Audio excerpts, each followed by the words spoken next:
G'day guys, and welcome to our video today. And we're talking end of financial year and a few key things to be thinking about coming to this time of year. Now, this is obviously for Australia, different places in the world. You'll have your end of financial year at different times. Think about these at those appropriate times. Always a good time to be considering this, okay? Now, a few things I've got written down here to go through today, touch points. But before I get stuck into this, please, can you hit the like, hit the subscribe button? It helps us to reach more people and to create a bigger impact. All right, my friends, key things for today. This is what I want to touch base on. This is what I want to go through. Number one, updating break-even numbers to include the increase in compulsory superannuation contributions here in Australia, going up by 0.5%. Create or refine your financial reporting rhythm. We'll talk about that one in just a second. Map out your financial forecast for the coming year. So considering things like increases in occupancy, team wages, whatever it may be, energy, these things are all going up. So we need to understand what is the tangible impact that this has on your clinic. Plan out your fee updates and communicate this with the team. Okay, we'll get stuck into why that's important. And then setting your own financial goals as the clinic owner. All right. So before we get stuck into the break even, let's quickly just talk through creating or refining your financial reporting rhythm.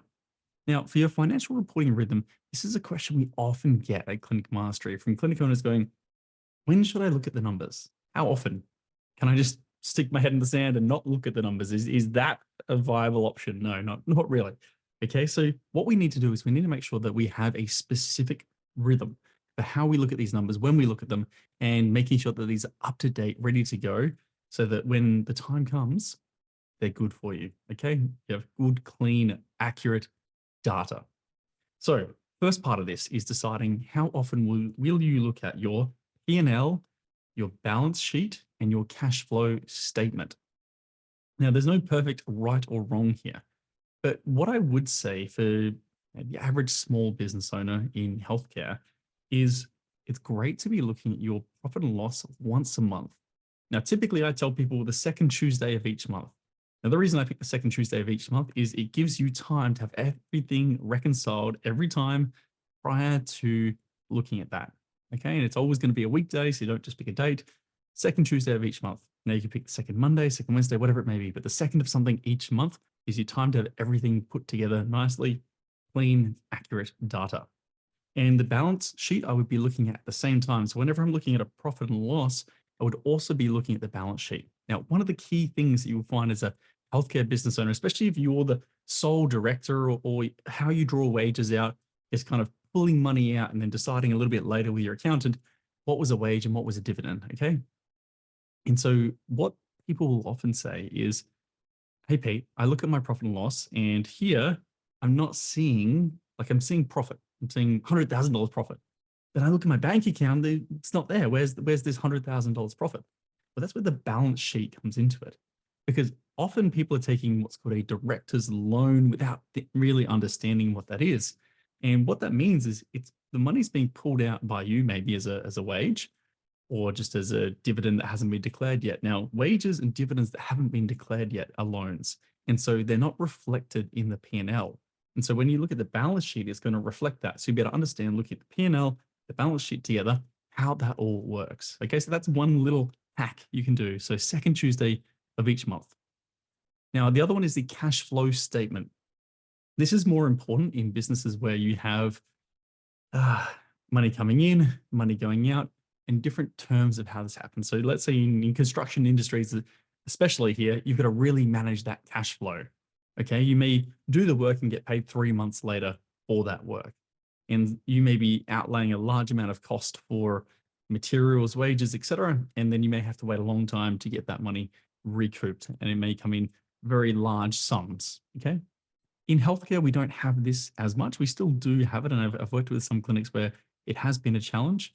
But the more you get paid on the day, the more you get paid within 5 to 7 days, the less likely it is that you're going to need to spend a whole lot of time looking at this one. But it is going to help you to understand the cash flow within the business. Now, the other thing, just side note here as well, you should be looking at is or are your accounts receivable? Okay, so one thing you should understand is how many invoices are unpaid 0 to 28 days, how many invoices are unpaid 29 to 60 days, and how many invoices are unpaid, or the total sum of the invoices unpaid, 61 days plus. It's a good metric to be consistently looking at. We had our business operations manager actually report on this on a weekly basis on a Friday, and we had certain targets set around different areas here. So it's very important to stay on top of these things. So just a few things from the financial reporting rhythm there. But now let's jump into the break-even spreadsheet, because I just want to go through a couple of little things that we would be doing just to update some numbers within your break-even. So let me share screen. This one, you better see this now. Just let's zoom out a little. There we are. Let's go 90%. That'll do. And we'll go Johnny, Sally. Just check them on $30 an hour each and 38 hours, just to give you an idea here. And super, going to be going up to 11.5%. Okay, revenue multipliers is how many weeks of the year you generate revenue. We might say 45 weeks. And let's just pull these down and pretend we get a lot of Jesses working for us just to make this a whole lot easier. And let's say we're 193.99. Oops. There we go. Average spend, NDAS. And let's say we're sort of averaging 24, 23, 24, 25. Oops, not 2. Gosh, that would be bad, wouldn't it? 26 and 21 maybe. Okay. And we'll chuck some expenses down here of $3,000 a week, rent, etc. And we'll put a director in, and we'll just say we're earning, let's say 63, 38.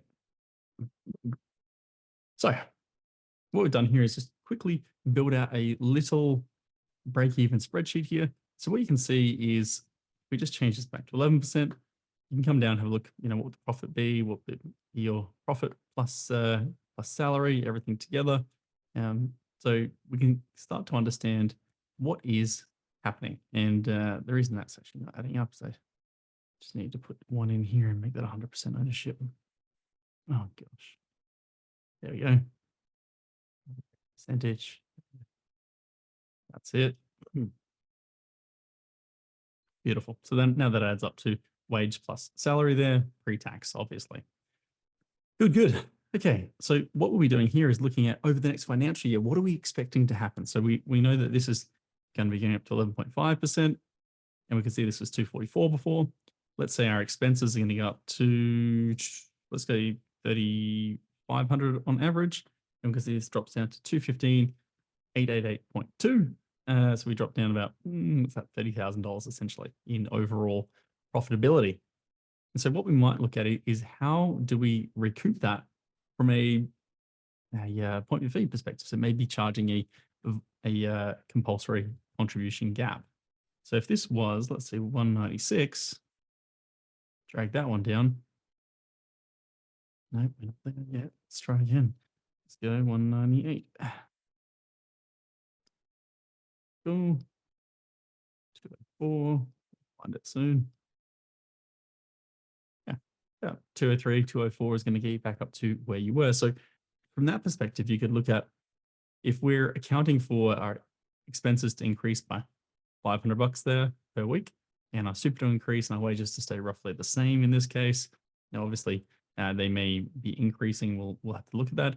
But you can start to go through here and understand, all right, what do we need to do to actually maintain the current financial position of the business?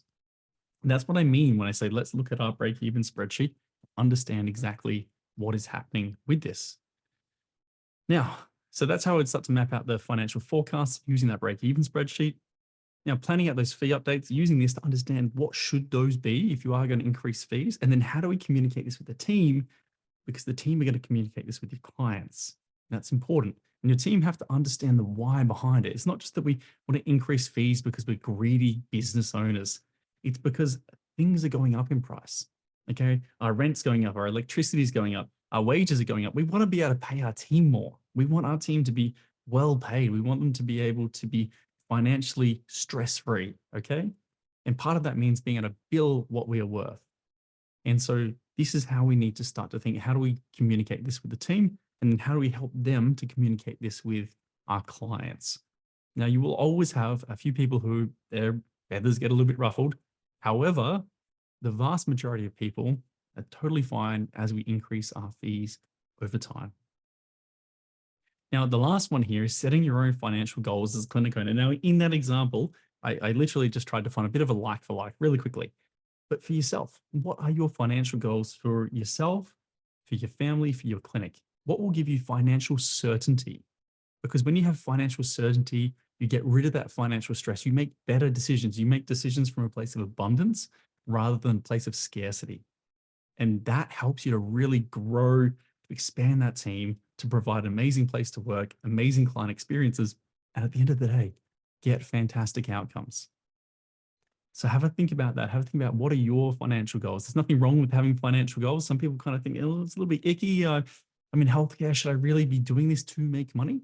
But at the end of the day, you're not doing this to make probably not tens of millions of dollars. You're doing it to make a fair, honest living.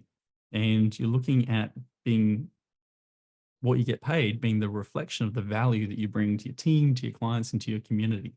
So consider that as you're thinking through this. And look, I'd love to know in the comments below, what's one key learning you've had from this lesson? And what is one extra thing financially that you'd like us to cover in another lesson that we do on this YouTube channel? All right, my friends, if you haven't already, please hit the like and subscribe, and I will see you in the next video.